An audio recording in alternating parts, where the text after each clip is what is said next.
Middlecoff, Jimmy Garoppolo is back on the practice field for the 49ers. Thank God. We got to talk about that.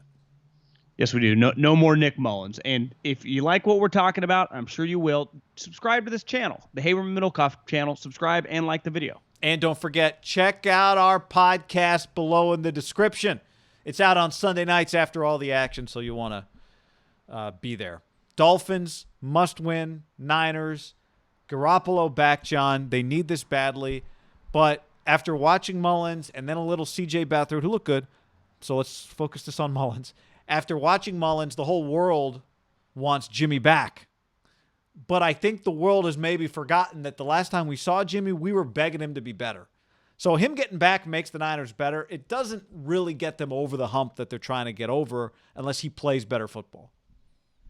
Yeah, to me, there is just, though, with no preseason and no offseason, of just they hit the ground running, and it was a little rocky for Jimmy early, and then he gets injured. And we had talked about before the season started about this stretch of football starting after this week with the Rams, with the Patriots, with Seattle, Green Bay. They're just going to start playing a lot of good teams, and they need to get their starting quarterback in a rhythm. So even to me, if the Dolphins game looks a little rocky, as long as you win with Jimmy Garoppolo, that's what you need. I can't, if I'm Kyle Shanahan, if he's healthy enough to play, and based on the videos we've seen, and I would expect, I'll be even a little shocked if by Friday he officially names him the starter. He goes, the plan is if he stays healthy, he'll be the starter. You know, not like an official, he's our starter. Right. But regardless, they're going to want to get just some footing under him before they go in the stretch, would they not? I don't think, and clearly based on that video, his ankle is not a detriment to him moving around. And I think that's the key. You don't want to put him in harm's way, but you have to get him in some sort of rhythm before you play these good teams. Because say what you want about the Rams, and I know they laid an egg last week against the Giants. Jared Goff has just been played every snap this season, right? They're going to come in offensively. Like when I think about the Rams, I think they're a pretty potent offensive team last week withstanding, correct? Like going into that game, I'm not trying to get ahead of ourselves here, but that Rams game, you would think would be in the high 20s to low 30s, right? Yeah. Of just the way they play and the way the Niners, in theory, want to play. Yeah, I mean, look, I don't know if I disagree. Maybe we do feel the same way about this, but you're right. What you have to do is beat the Dolphins. That's what you got to do. But given that Garoppolo played a full game against the Cardinals, they lost. Then he played a half against the Jets. They stink. We have not seen a lot of great football from him this year just because we haven't seen a lot of football, A, and B, because the other game, the Jets, I don't even, like if you look at the Niners' defensive stats right now, their rankings, they're really good. But it's hard to even put too much stock in it because two of their games were against the Jets and the Giants, and they're awful football teams. But even the Cardinal game, one of those touchdowns came on a block punt that led to a quick touchdown. I thought defensively they weren't that terrible in that game. That's true. Like I do think they're actually good at football. I'm just saying. I mean, I do think this defense is one of the better defenses, has the potential to be. But I also Did you tell me they're number 2 in scoring defense right now? Yeah, they're like yards per play. Like they're ranked really highly in a number of defensive stats. They're 4.75 yards, I think, per play. Actually, that seems high. No, that's what they are. Yeah. 4.7 net yards per play, first in the NFC, second in the NFL. They've allowed 6 opponents to read the red zone has been broached 6 total times. That's first in the NFL. That's an incredible stat. Holding opponents to 17.8 points per game. That's third in the league. They've allowed 39 passing first downs. That's second in the NFL. And on and on and on and on. Opponents are 39% on third down. So statistically, their defense has not been the issue. Statistically, their defense statistically is really good. Average passer rating of 76.6. That's fourth best. But again, they're not. They've played 2 horrible teams in the Jets and the Giants. The Cardinals looked their best against the 49ers. And they lost to the Eagles, but the Eagles aren't anything special. So you're right. It's about to get tougher. I agree with you. I'll go back to what I started this whole spiel on.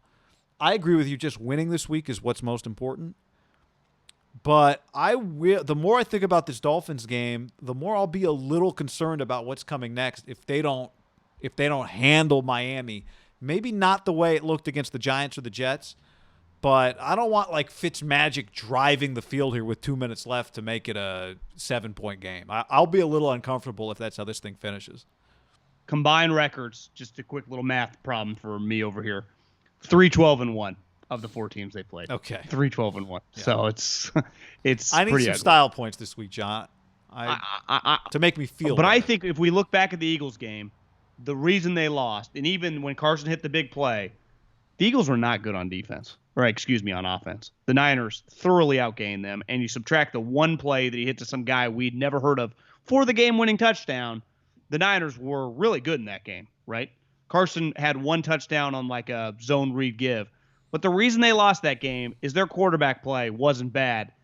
It was putrid. It was horrendous. It was the worst in the NFL that week. Like, it was god-awful. Like, it doesn't get any worse than that. It's just as low as it gets. So, to me, I just think Jimmy coming back, even if he is rusty, it's way better than what we just saw. A guy that was deer in the headlights, was just whatever you want the adjective to describe it or whatever. Not good enough. You can't risk that guy in his mental space throwing him back out, right? And Kyle was asked, I think, on Wednesday, if Jimmy was not able to go against the Dolphins, if he knew what quarterback he'd play. He said yes, but he's not going to divulge that. I took that. It's safe to say it's fucking C.J. Beathard would be the starting quarterback. Did you take it as that too? Yeah. And he said, and we'll know. He basically said you'll know by who's not active on Sunday if Jimmy plays who that guy was going to be. In other words, Beathard might be active, or he's not going to. It doesn't sound like he's going to. Who would you, if Jimmy's a starter? Who would you expect to be the backup quarterback? C.J. Beathard. How could he not be after what we just saw? Yeah. So I think the Niners. I think the thing coming back whenever Jimmy comes back, and this is just back in our vernacular and our thought process again. This is a guy that now ACL injury with the Patriots, had a little injury, missed a couple games. Now an ankle injury, he's missed a game and a half.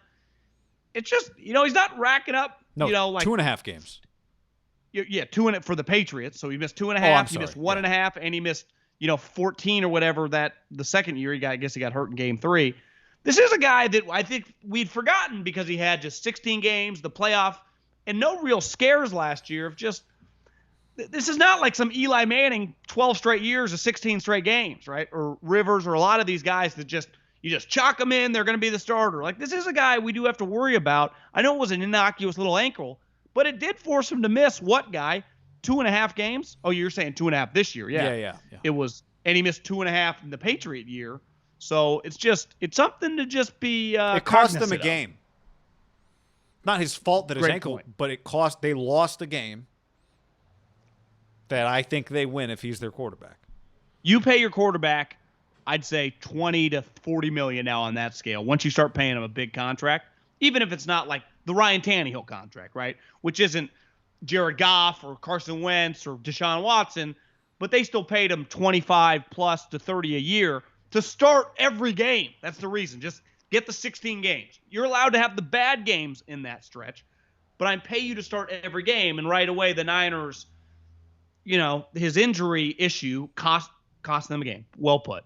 And now I think Jimmy can have some make goods by coming back and playing well in these games that are really going to matter. And not just talking the Dolphins game. It matters, but it's very winnable in games that you're going to go, well, you could lose this, and Jimmy plays well. You get a B+, A- effort, and you win. You go, okay, we're 4-2 or 5-2. He's won games that maybe, quote unquote, that could have gone either way. We feel good about it. Yeah. You forget about the past quickly. There's 2 ways to have breathing room, right? If you're really good or if everyone else around you sucks. The NFC East has breathing room because they all stink. Last year, the Niners were unbeaten for 8 weeks. They had breathing room. But even in the end, they didn't really have that much. But they have 2020, they don't have breathing room.